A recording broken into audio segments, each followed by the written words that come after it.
y también hay una región de terminación. Entonces, cuando hablamos de una unidad transcripcional, nos estamos refiriendo al operón y este está constituido, repito, por la proteína reguladora, un marco de lectura abierta, es decir, es correspondiente a esa secuencia del RNA mensajero y una región de terminación. En bacterias, en el mismo lugar, en el protoplasma, como ya expliqué anteriormente, se lleva a cabo la transcripción, la traducción, y al mismo tiempo que se va traduciendo, se va degradando. Algo muy importante a nivel de procariotas, este RNA mensajero no tiene la caperuza, es decir, no incorpora la metilguanosina y tiene una vida media más o menos de 2 minutos, y no tiene procesamiento después que se ha sintetizado. ¿Por qué? Porque ya explicamos, en procariotas generalmente esa secuencia en el ADN es una secuencia casi en el 99% codificante. Entonces, no necesitamos retirar, como en el caso de eucariotas, las regiones intrónicas, ¿no? Donde se lleva a cabo este proceso de transcripción en eucariotas, haciendo una comparación en el núcleo, después de haberse transcrito este RNA mensajero, hay regiones intrónicas, es decir, regiones no codificantes, y a ese se llama RNA heterogéneo nuclear, como ya explicamos anteriormente, ¿no? Algo que hace, se modifica, se protege, como incorporando en el extremo 5' una caperuza, es decir, un capuchón, 5-metilguanosina, y en el extremo 3' incorpora varias unidades de adeninas, ¿no? Más o menos unas 30 unidades. Y la vida media es más larga, entre 4 a 24 horas. Es importante entonces procesar esta molécula de ese transcrito, que en este caso es un RNA heterogéneo nuclear, y el proceso de splicing, es decir, vamos a hacer de que a través de esto los RNAs pequeños se responsabilicen de eliminar las regiones intrónicas y soldar las regiones exónicas.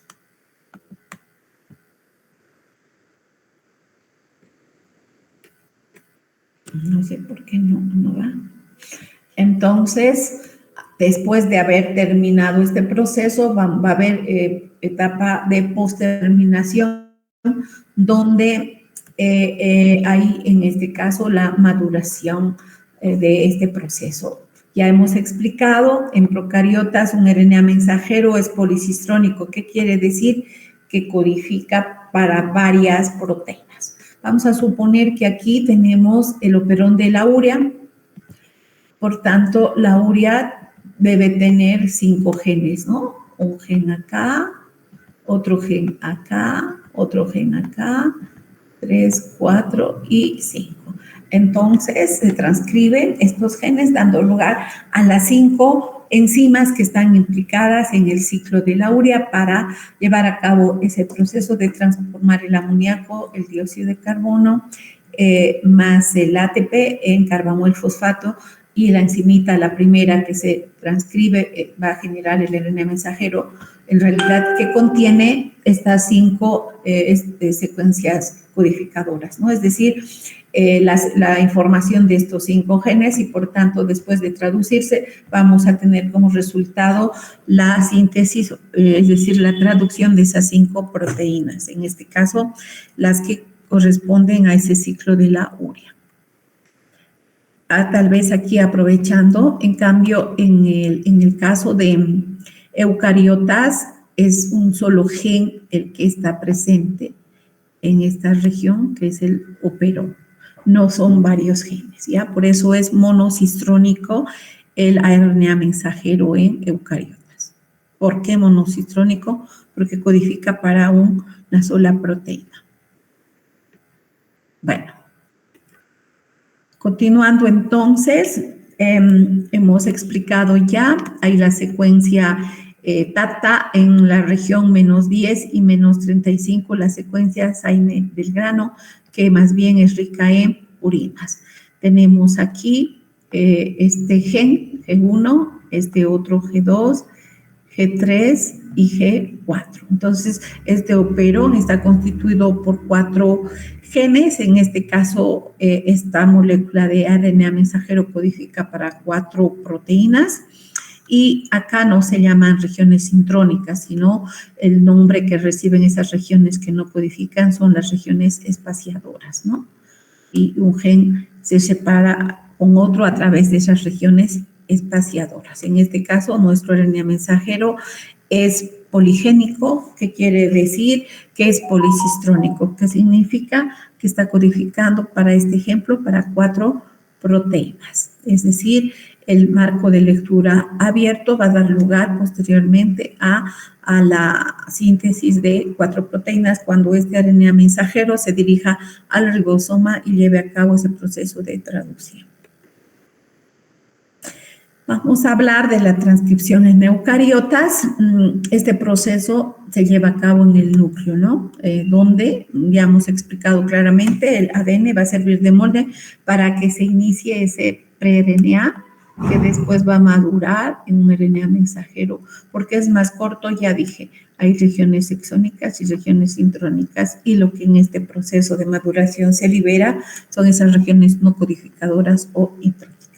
Entonces, una vez que el RNA en este caso se va a procesar, va a madurar, post terminación de este proceso de transcripción, esta molécula así sintetizada se va a dirigir a los ribosomas para que sirva de molde en ese proceso que viene, que es la traducción que vamos a explicar posteriormente en el otro tema. Entonces, la transcripción es mucho más compleja en eucariotas, necesita en este caso, varias polimerasas, como ya hemos explicado, 3 polimerasas por 1, por 2, por 3.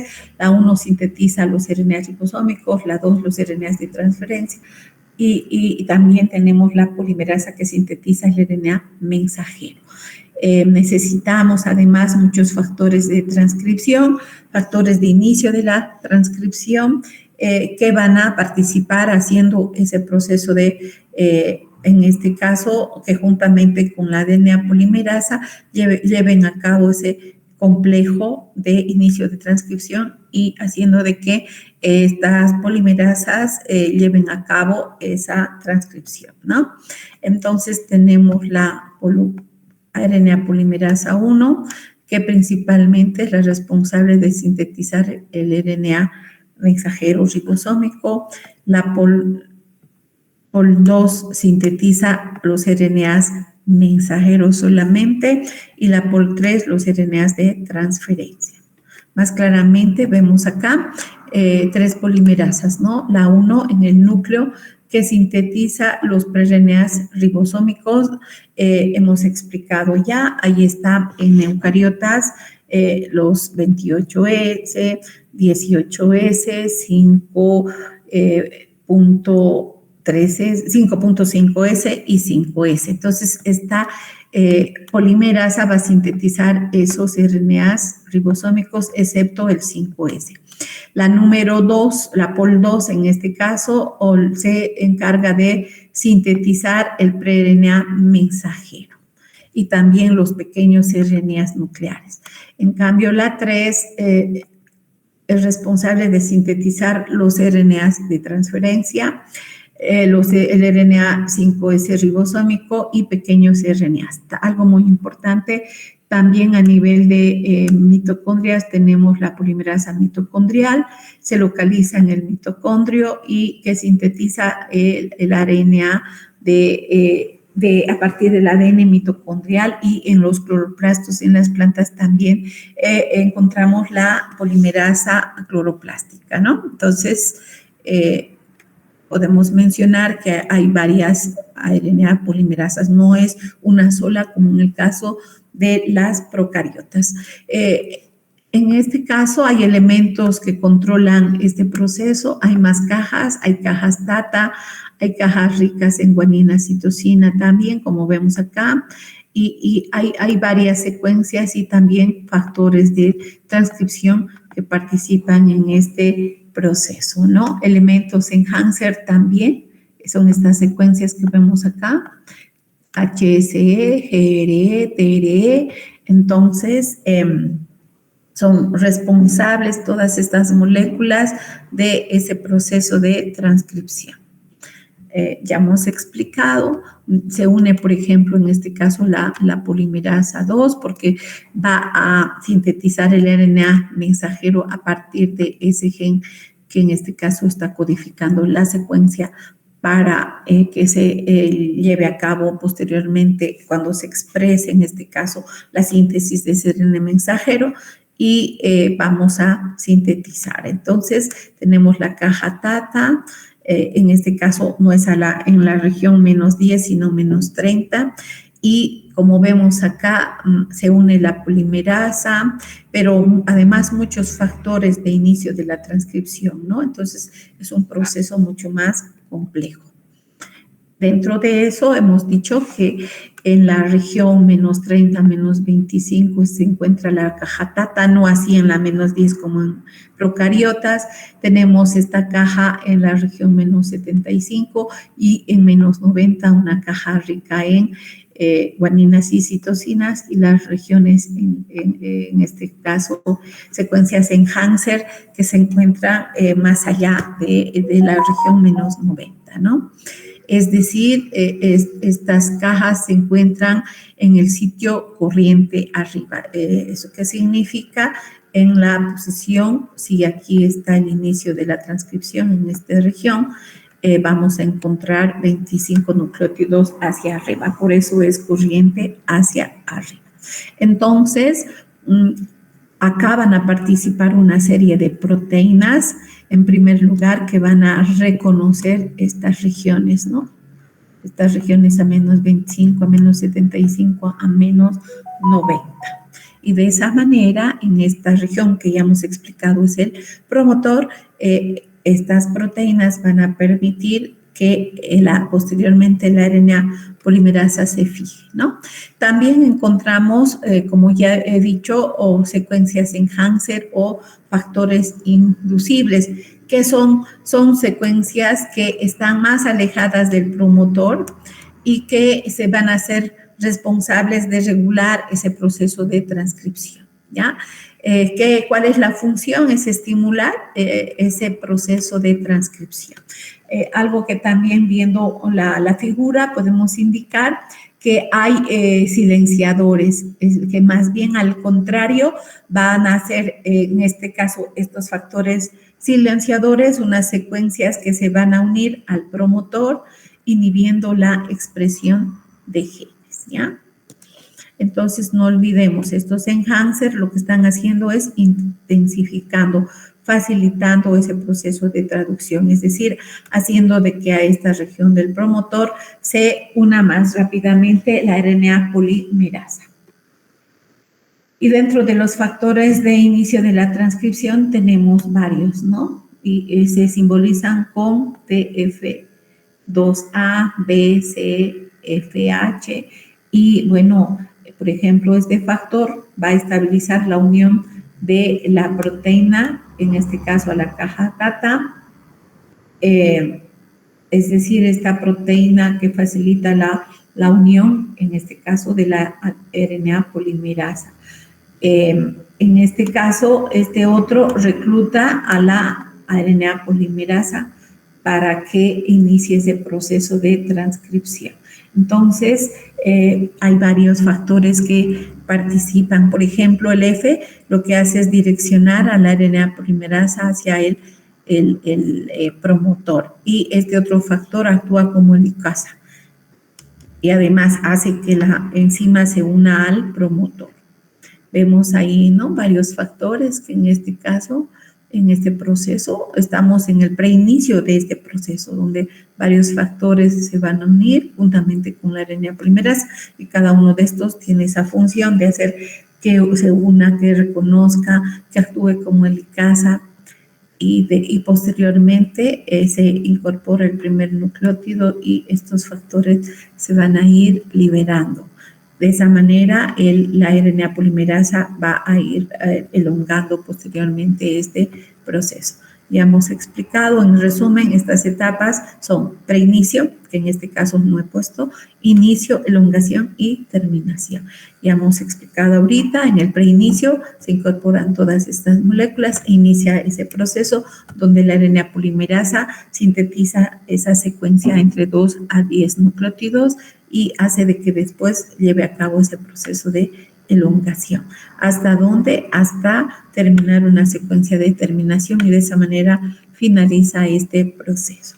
Entonces, comparando lo que hemos hablado sobre la secuencia codificadora en los eucariotas, tenemos al promotor con todas esas secuencias específicas a menos 25, menos 75, menos 90. Tenemos las secuencias enhancer, estimuladoras de este proceso. Entonces, este promotor va a dirigir a una secuencia genética específica, es decir, a esa secuencia de un gen que va a codificar para una proteína.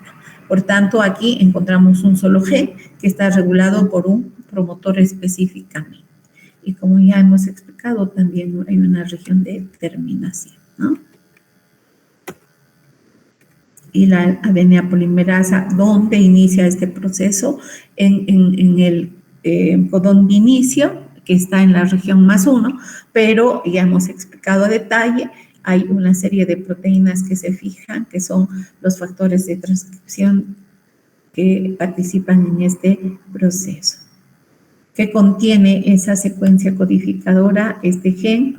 La información que va a codificar para la secuencia de aminoácidos de una proteína específica, ¿no? Por ejemplo, queremos sintetizar la insulina, pues este gen va a sintetizar esa secuencia de aminoácidos específica que corresponde a esa hormona en este caso, ¿no? No olvidemos que en nuestro genoma, ya hemos explicado, hay más de 30.000 genes.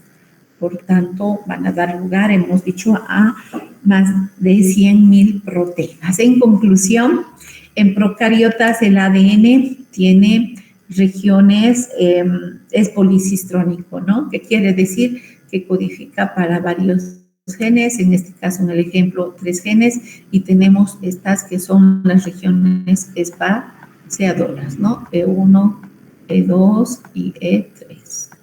Por tanto, se transcribe en el protoplasma y se genera el RNA mensajero. Y cuando se traduce, va a dar lugar a estas 3 proteínas.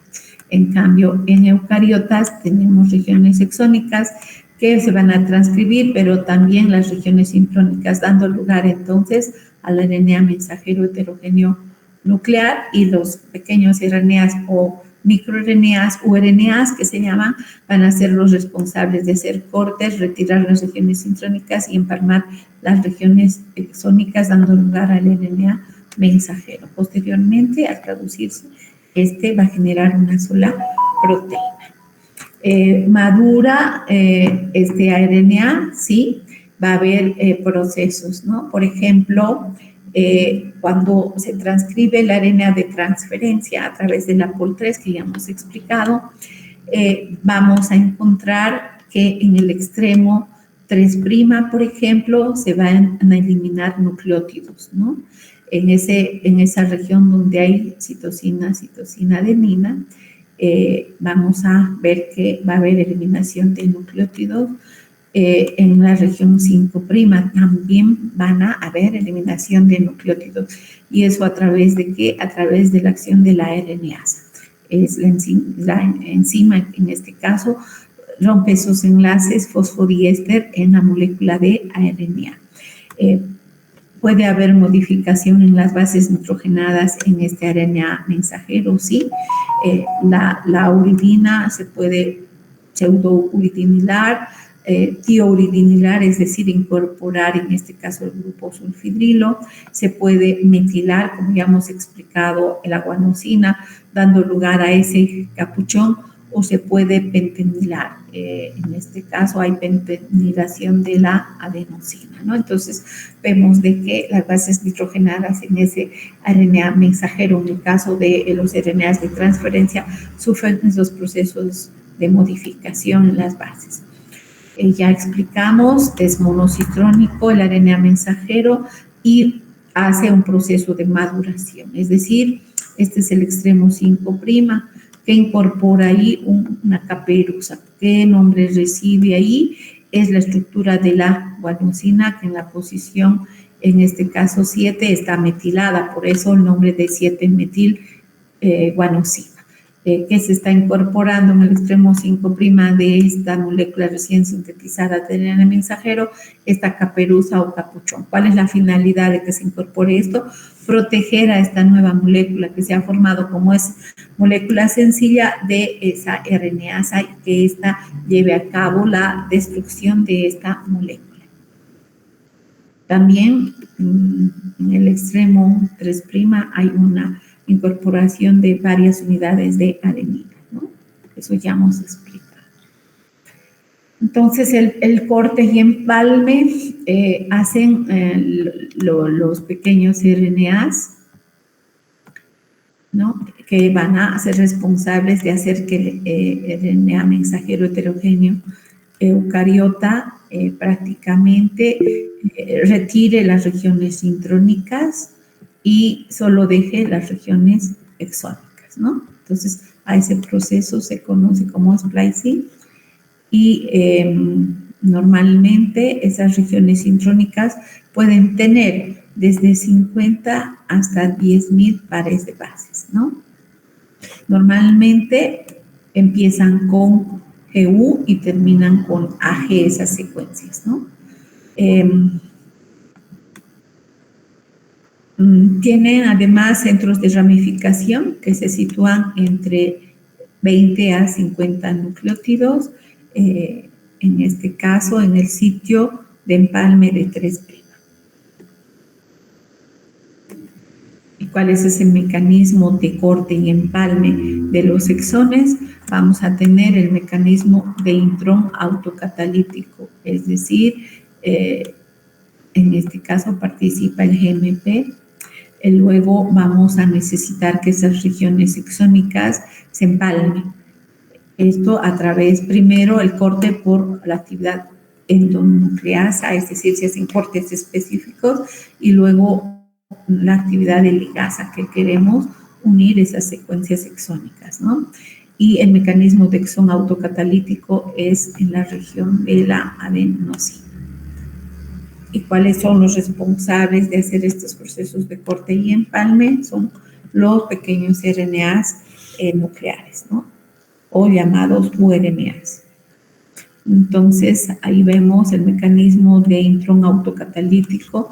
Vamos a ver que en esta región es que se lleva a cabo en la región 3-oxidrilprima, vamos a encontrar la guanosina y que actúa con una molécula nucleofílica, es decir, que va a hacer a que se fije el fosfato a este nivel, en este caso, dando lugar entonces a que esa molécula lleve el corte en esas dos regiones y posteriormente estas regiones intrónicas cortadas van a ser soldadas, dando lugar entonces a la nueva molécula de RNA mensajero malo. Y si hablamos de las endonucleasas, ¿qué hacen estas?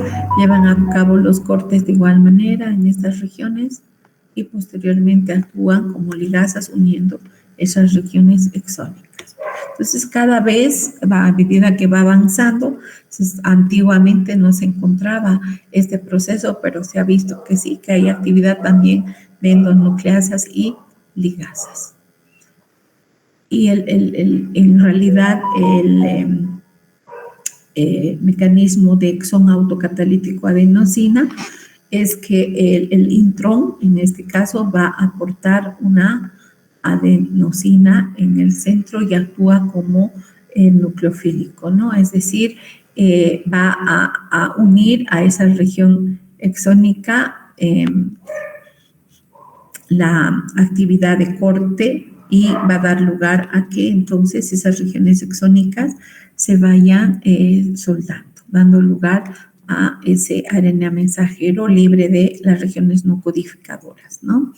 Y los pequeños RNAs, como vemos en esta figura, son lo 1, 2, 3, 4. Entonces, la 1 primero reconoce esa región GU, luego se incorpora la U2, donde hemos dicho encontramos el sitio catalítico de adeninas, y se van incorporando el U4, U6, U5, se libera U1, U4. Entonces, de esa manera, estas van a actuar rompiendo esas regiones intrónicas y generando lazos y liberando los intrones y luego llevando a cabo el soldado de esas regiones exónicas. Por tanto, es RNA mensajero maduro que contiene la secuencia de nucleótidos que van a codificar para la secuencia de aminoácidos en la nueva cadena polipeptídica que se genera en los ribosomas en ese proceso de traducción. Es decir, estoy hablando de la síntesis de la nueva proteína. El RNA heterogéneo es de mayor tamaño, tiene, bueno, abundancia y estabilidad, ¿no? Que presenta una secuencia líder en el extremo 5' y también en el extremo 3'. Y esas secuencias, como ya hemos explicado, van a servir de sitios de fijación para que esos intrones sean retirados a través de esos pequeños RNAs.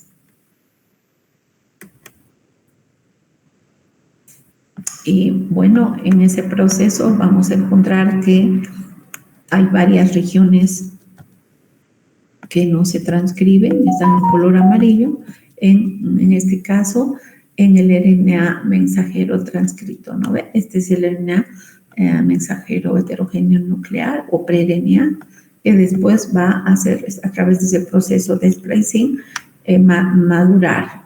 Es decir, estamos liberando todas las regiones sincrónicas y solamente dejando esas secuencias codificadoras para la síntesis de la nueva proteína.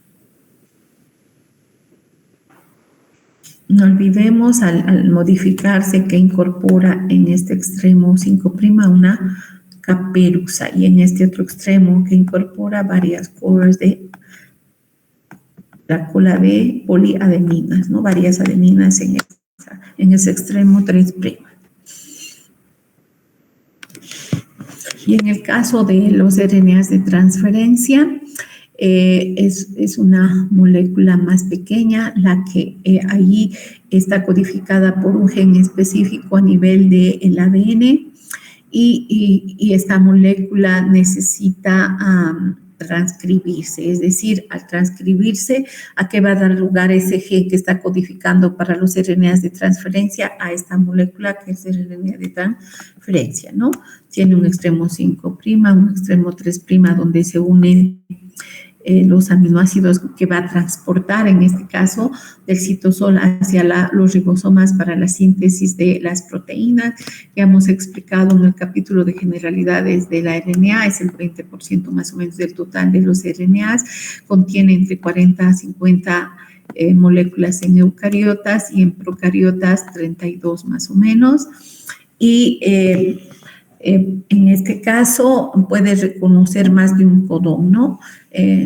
Hay varios RNAs de transferencia que van a transportar esos 20 aminoácidos para la síntesis de una proteína. En cuanto a longitud, esta tiene, como ya dijimos, entre 74 a 95 nucleótidos. Y ya he explicado hace rato, pueden presentar bases modificadas y tiene la forma, como vemos acá, de un trébol, ¿no? De una hoja de trébol.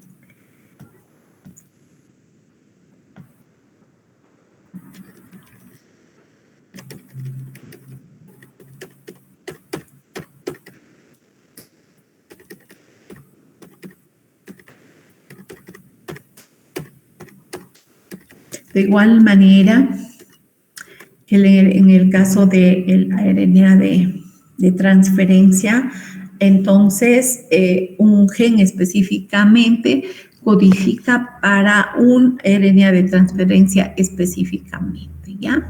Ya hemos explicado que estos RNA se transcriben por una polimerasa de tipo 3.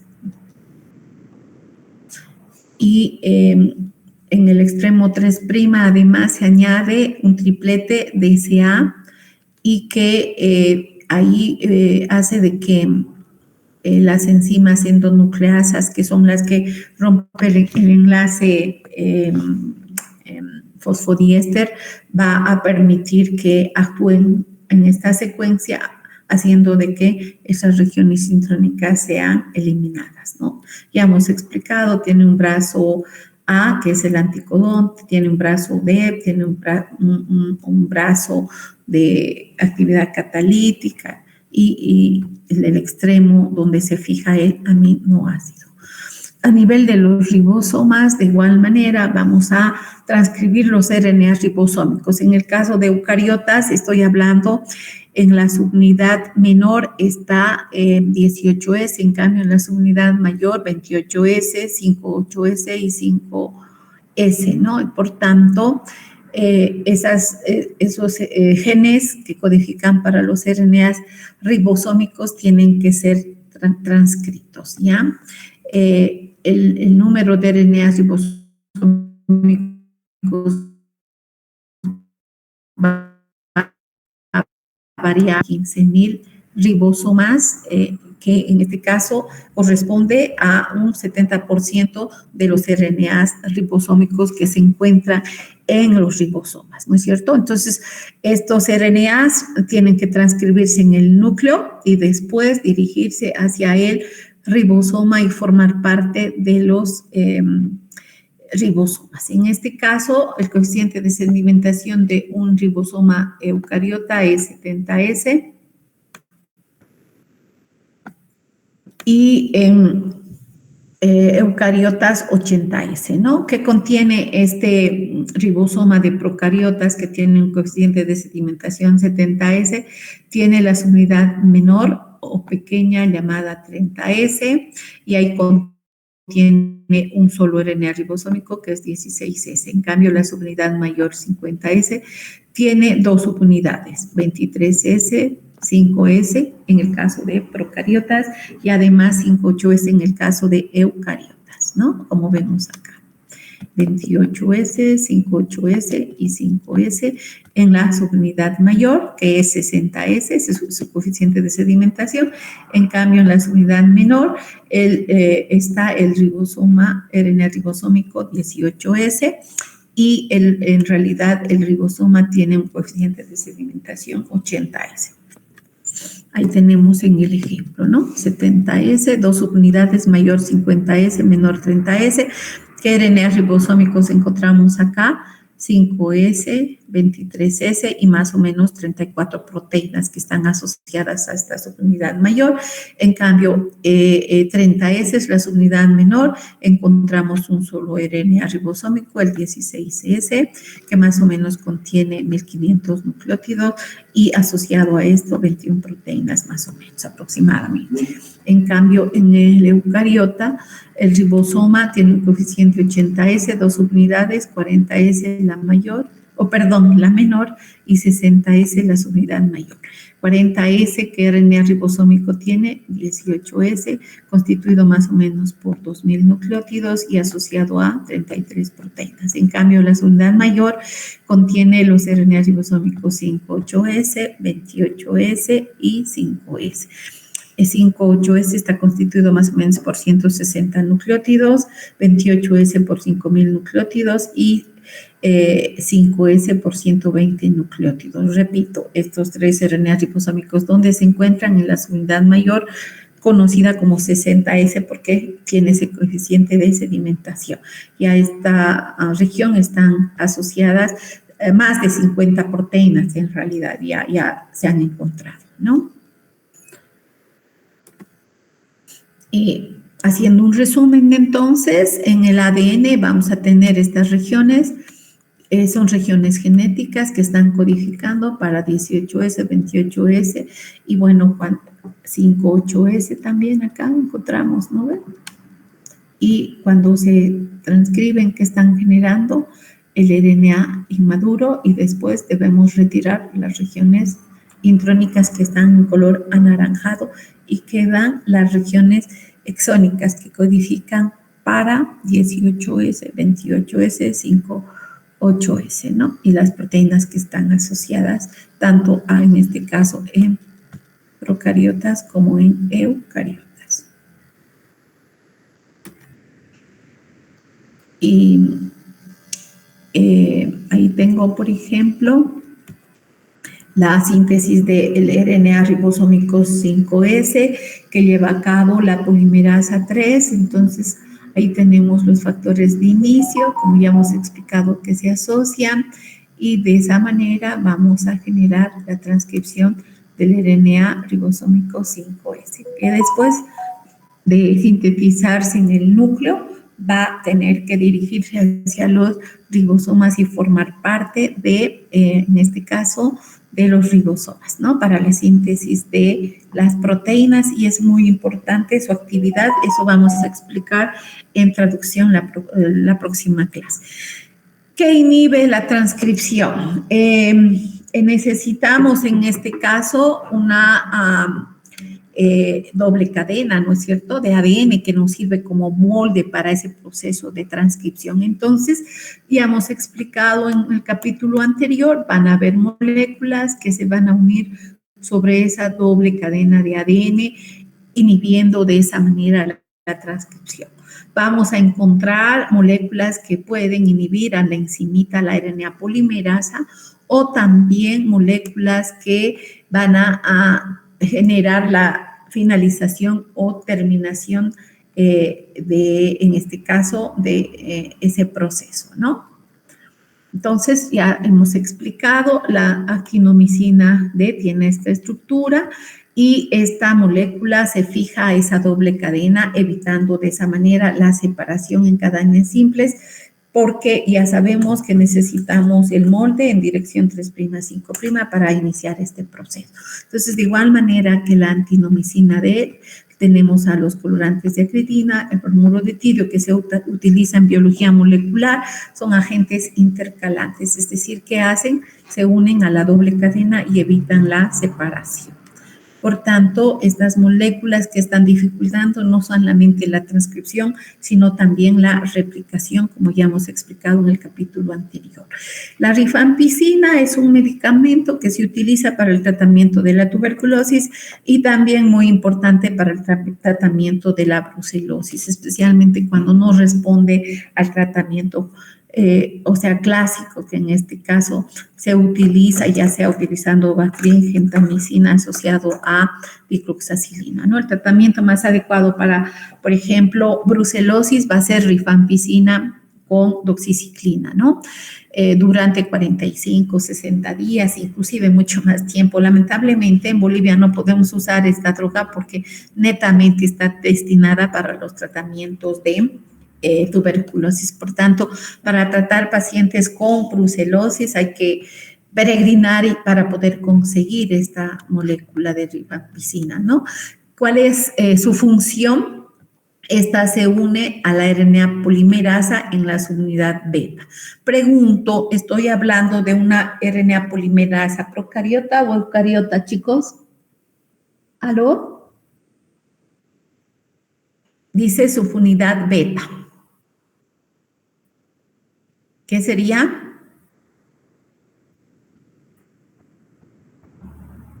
¿Me escucha? Bueno, hemos hablado que la RNA polimerasa procariota tiene 2 subunidades alfa, 2 subunidades beta, ¿no ve? Delta también y sigma. Entonces, es ahí que se une, ¿no? Por tanto, la rifampicina que está inhibiendo la transcripción en procariotas. En cambio, la amantadina viene del hongo Amanita palloides, es un hongo tóxico, nos mata. ¿Por qué?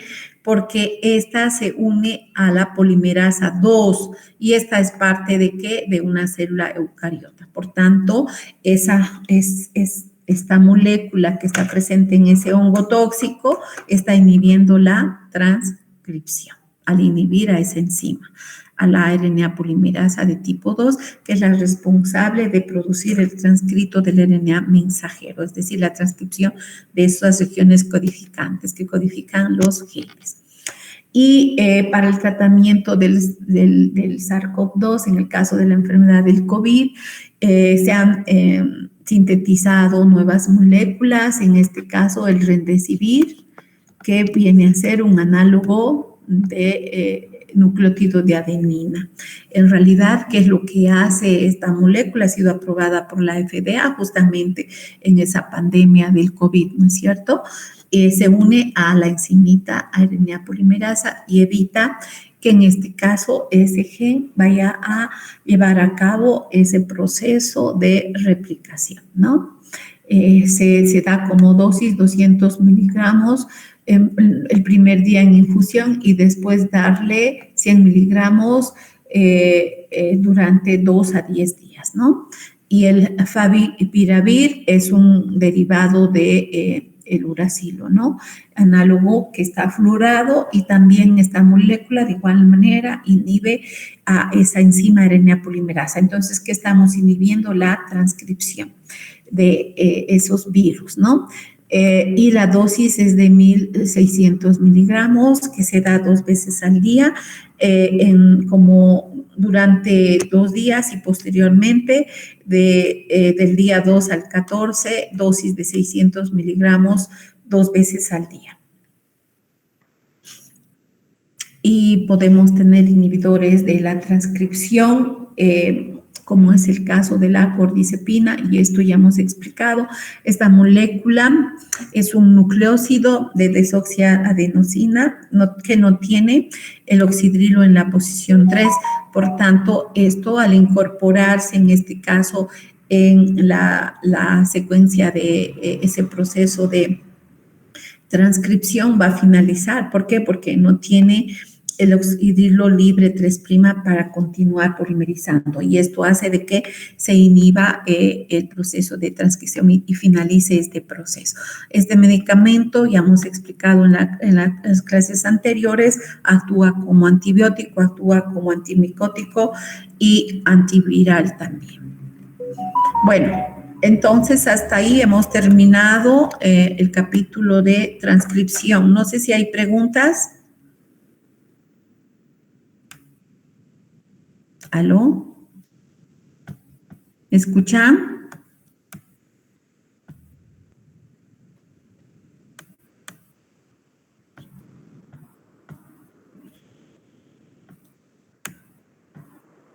¿Me están escuchando, chicos?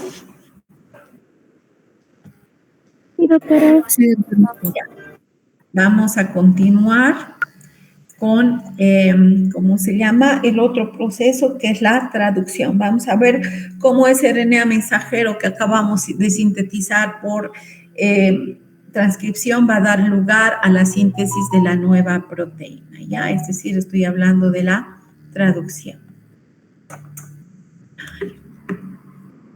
No sé por qué. ¿Logran ver mi pantalla? ¿Sí? Sí, doctora. Sí. Ya. Continuando entonces, en este proceso necesitamos el código genético. ¿Qué es el código genético? Un triplete que se encuentra en esa secuencia de nucleótidos del RNA mensajero. Y cuando hablo de ese triplete, ¿para qué codifica? Para un aminoácido. Vamos a ver la estructura más a detalle de los ribosomas también. Entonces, vamos a hablar específicamente de este punto, que es la traducción, ¿no? Ya hemos dicho que cuando un gen se expresa, ¿qué hace? Se transcribe y posteriormente este RNA mensajero se traduce ¿en qué cosa? En una proteína, ¿dónde específicamente? En los ribosomas. Entonces, vamos a hablar de ese proceso de traducción. Dónde se sintetizan las proteínas va a depender si es una si es un ser vivo procariota o eucariota, ¿no es cierto? En este caso, como esta célula tiene núcleo, es una célula eucariota.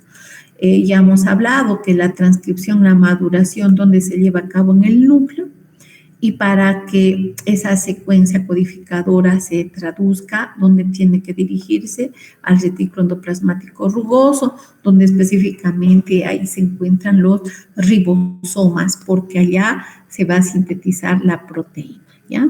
Y esta proteína después va a llevar a cabo procesos de transformación, modificación en el aparato de Golgi. Por ejemplo, procesos de glucosilación, se va a incorporar en unas vesículas y estas vesículas después van a ser secretadas, liberando posteriormente esa proteína sintetizada, para que después esta vaya a su sitio de acción, ¿no? Actuando como enzima, actuando como una proteína estructural, etcétera, etcétera. Entonces, la información está fluyendo del ADN hacia dónde, hacia el RNA mensajero a través, ya hemos explicado, de ese proceso de transcripción a detalle en este capítulo, y luego este RNA ribosómico se va a dirigir hacia los ribosomas para que allá se sintetice la nueva proteína. No olvidemos que también necesitamos transcribir los RNAs ribosómicos, necesitamos transcribir los RNAs de transferencia, porque estos van a ser los que transporten los aminoácidos uniéndose al extremo 5' a través y reconociendo el aminoácido específico a través de un anticodón. Entonces es importante la participación en este proceso de los RNAs de transferencia y también de los RNAs ribosómicos que se encuentran en la unidad mayor y menor, como ya hemos explicado, ¿ya? Por tanto, este proceso es mucho más complejo que el de la transcripción, ya que van a participar mucho más moléculas. Hemos explicado, necesitamos el RNA mensajero, varios tipos de RNAs de transferencia, RNAs ribosómicos y varias proteínas que participan como factores de transcripción, ¿ya? Bueno, entonces acá tenemos la secuencia del RNA mensajero maduro y cada 3 nucleótidos es un codón y cada codón que codifica un aminoácido. Por ejemplo, AUA codifica isoleucina, GAU ácido aspartico, CCC prolina y UAC fenilalanina. Y de esa manera, entonces, vamos a, ¿cómo se llama? Traducir, es decir, sintetizar la nueva proteína, incorporar los aminoácidos formando esos enlaces peptídicos para producir nuestra nueva proteína. Los RNAs de transferencia que contienen un anticodón. Si aquí está AG, el codón vendría a ser UC, ¿ya? Y UC, que carga este aminoácido, como vemos acá, fenilalanina. Y este va a transportar esa fenilalanina para incorporar este aminoácido y formar ese enlace peptídico, ¿ya? Cuando decimos descifrado del código genético, nos referimos a que en el RNA mensajero tenemos 4 nucleótidos. ¿Cuáles son estos? De adenina, de timina, de uracilo y de guanina. ¿Cómo se organizan esos nucleótidos en tripletes, ¿no? En codones. Es decir, ¿cuántos codones se forman en total? 64. ¿Por qué? ¿De dónde viene eso? Son 4 nucleótidos y 3 nucleótidos componen un codón. Entonces, si yo pongo 4 elevado al exponente 3, 4 por 4, 16 por 4, 64 codones, que son el conjunto que constituyen el código genético, ¿ya? Ya hemos explicado, entonces, la unidad codificadora es el RNA mensajero. Por tanto, este que tiene codones. ¿Qué son los codones? 3 nucleótidos. Y cada codón, ¿para qué está sintetizando o codificando, perdón, para un aminoácido. Por tanto, este código genético es degenerado. ¿Por qué degenerado? Porque vamos a ver, por ejemplo, para serina, ¿dónde está serina? Acá. Acá tengo 4 codones, pero también tengo 2 más acá. En total, ¿cuántos codones codifican para serina? 6. Si veo para metionina, el codón de inicio es AUG, es decir, siempre va a iniciar este proceso con una incorporación del primer aminoácido, que es la metionina. Para triptófano hay un solo codón, UGG, este que codifica triptófano. Hay 3 codones stop, ¿cuáles son? UAA, UAG, UGA. Y si veo acá para lisina, por ejemplo, solo codifican 2 codones, AAA, AAG. Por ejemplo, si yo voy a hacer una mutación y en lugar de adenina se incorpora uracilo, esto ya no es lisina. ¿Para qué está codificando? Para asparagina. Entonces, la mutación genera esos cambios y va a hacer de que en lugar de lisina se incorpore asparagina. Y eso que está modificando la estructura de una proteína. En algunos casos puede ser significativo este cambio y en otros no. Cuando es significativo da lugar a una proteína no funcional, ¿no? Por tanto, hemos dicho que los codones están constituidos por 3 letras. En este caso, la primera letra de este codón es U, la segunda letra es U y la tercera letra es U. Vemos acá, ¿no ven? Y que codifica este codón UUU para fenilalanina. UUC, si le pongo este tercer codón, sigue codificando para fenilalanina. Si pongo UUA es leucina y UUG leucina. También podemos tener el triplete de CUU, CUC, CUA, CUG, esto que está codificando para leucina. Por tanto, este aminoácido está codificado por 6 codones. Y a eso se dice que el código genético es degenerado. No es un codón, codifica específicamente un aminoácido. No hay superposición, no se solapa. ¿Qué quiere decir? Que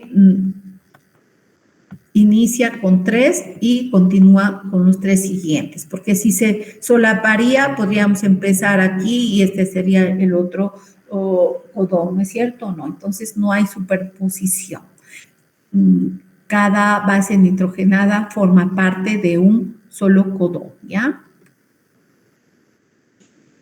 Y es casi universal. ¿Eso qué quiere decir? Que este código genético es parecido en el ADN en el ADN mitocondrial como también en el ADN nuclear, ¿no? Hay pequeñas variaciones y casi es universal porque es casi lo mismo tanto para procariotas como eucariotas. Hay pequeñas diferencias, por ejemplo, en el ADN mitocondrial, UAG para, en este caso, el código genético en el nuclear es un codón de terminación. En cambio, en el RNA mitocondrial, eso codifica para triptófano. AUA, si nosotros vemos AUA, a ver, aquí vamos a ver.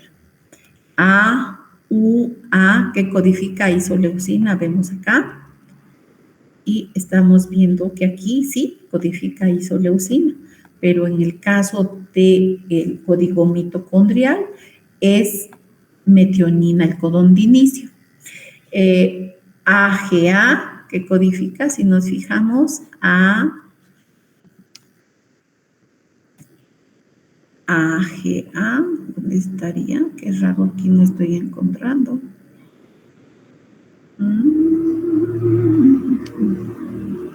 Arginina, ¿dónde está? Pues arginina, pero no está aquí. AGA, aquí está arginina, ¿no? AGA, que está codificando para arginina. y en la mitocondria ese código genético es un codón de terminación. Entonces, esas son las pequeñas diferencias que podemos encontrar en cuanto al código genético nuclear y que está en el ADN nuclear y el código genético que está en el ADN mitocondrial. Algo muy importante, el primer codón siempre es metionina, es decir, es AUG, el codón de inicio, y en procariotas también tenemos GUG que codifica para valina, ¿no? Entonces, tanto el codón AUG como GUG para valina serían los codones de inicio en procariotas. En cambio, en eucariotas, el codón de inicio solamente es AUG. Y estos codones de terminación, ¿cuáles serían? UAA, UAG y UGA. ¿Para qué sirven? Son sitios de reconocimiento donde va a finalizar ese proceso de traducción. Entonces, ¿qué pasa si yo hago una modificación? ¿Ya? Normalmente, vamos a ver en el código genético, es más fácil de explicar esto. Vemos acá, si por ejemplo hago el cambio del tercer nucleótido, normalmente no es muy significativo. En el de que si hay una mutación y en lugar de adenina se incorpora guanina, sigue codificando leucina. Si en lugar de adenina se incorpora uracilo, sigue siendo leucina. Si en lugar de adenina se incorpora citosina, sigue siendo leucina. Por tanto, la mutación que exista en el tercer codón, en este caso, no es significativa. Pero sí va a haber la mutación en el segundo codón. Por ejemplo, en vez de uracilo, vamos a incorporar acá citosina. Entonces sería UCA. UCA codifica para serina. Por tanto, ya no es leucina, ¿no? Esa modificación ya está cambiando. Y serina es un aminoácido polar hidroxilado, en cambio, leucina es un aminoácido apolar, entonces este cambio puede ser significativo, va a dar lugar a que la estructura de la proteína sea modificada. Bueno, entonces, cuando el cambio de un aminoácido apolar es por un aminoácido polar, como ya acabo de explicar, normalmente en la segunda base, como hemos explicado, eso está haciendo de que una nucleótido de pirimidina sea cambiado por un nucleótido de purina y ese cambio sí es significativo, ¿ya? ¿Qué está haciendo? Modificando la función de la proteína que se va a sintetizar. Entonces, ¿qué es decodificar? Cambiar la información a otro lenguaje, es decir, a partir del ADN en que hemos descifrado en una secuencia de nucleótidos dando lugar al RNA mensajero, haciendo un cambio de nucleótido. En el caso de timina se agrega uracilo y además el azúcar acá es diferente, ¿no? Es una ribosa, en cambio en el ADN está la desoxirribosa. Que necesitamos la actividad de la RNA aminoácido de transferencia, que hace esta enzimita, hace que a la RNA de transferencia se fije el aminoácido correspondiente de acuerdo a su anticodón. Necesitamos además el RNA mensajero, que esta secuencia de nucleótidos que contienen los codones, tenemos el ribosoma con sus diferentes RNAs ribosómicos que también van a cumplir funciones catalíticas enzimáticas importantes en la síntesis de una proteína. Vamos a ver entonces, George Palade, a través de la microscopía electrónica, ha demostrado que estos gránulos, donde se encuentran en el retículo endoplasmático rugoso, son los más abundantes en el citoplasma, tanto en animales como vegetales, hongos, bacterias, cloroplastos, mitocondrias. No olvidemos que las mitocondrias también tienen esas estructuras, en este caso, que son los ribosomas. En el caso de procariotas, tanto el ADN, el RNA mensajero como la maquinaria para la traducción está en el protoplasma, ¿no es cierto? Es decir, los ribosomas están unidos al RNA mensajero. En cambio, en eucariotas, ya hemos explicado, la transcripción se lleva a cabo en el núcleo y la traducción en el citoplasma, ¿no? Por tanto, estos ribosomas en el citoplasma están asociados al citoesqueleto o al retículo endoplasmático. Y aquí tenemos la estructura de un ribosoma, ¿no? 50S es parte de un procariota y 30S es la subunidad menor, que en conjunto el ribosoma tiene un coeficiente de sedimentación 70S. ¿Qué encontramos en la subunidad mayor? Vemos acá, ¿no es cierto? Actividades enzimáticas, peptidiltransferasa y GTPasa, donde está en la subunidad mayor y prácticamente el ARNA ribosómico 28S tendría la actividad de peptidiltransferasa, ¿ya? ¿Cuál es la función de esta enzima? Hacer que del sitio A que tiene la subunidad menor del ribosoma, el aminoácido sea transferido al sitio peptídico y forme ese enlace, además peptídico entre un aminoácido y otro para la síntesis de esa nueva proteína. Si recordamos entonces, nuestro ribosoma 70S es su coeficiente de sedimentación, que decimos es un ribosoma procariota. De coli en este caso, y la subunidad mayor es 50S, la menor 30S, que contiene la subunidad mayor, el RNA ribosómico 5S, 23S, y está asociado a 34 proteínas, de L1 a L34. En cambio, la subunidad menor tiene al RNA ribosómico 16S y asociado a 21 proteínas, en este caso de S1 a S21. ¿Ya? ¿Y qué tiene el RNA, el ribosoma eucariota? Un ribosoma 80S, es decir, su coeficiente de sedimentación es S. La subunidad mayor tiene un coeficiente de sedimentación 60S, por eso el nombre de 60S. La menor, 40S. ¿Qué encontramos en 60S? El RNA ribosómico 5S, 58S y 28S. Y está asociado más o menos a más de 50 proteínas.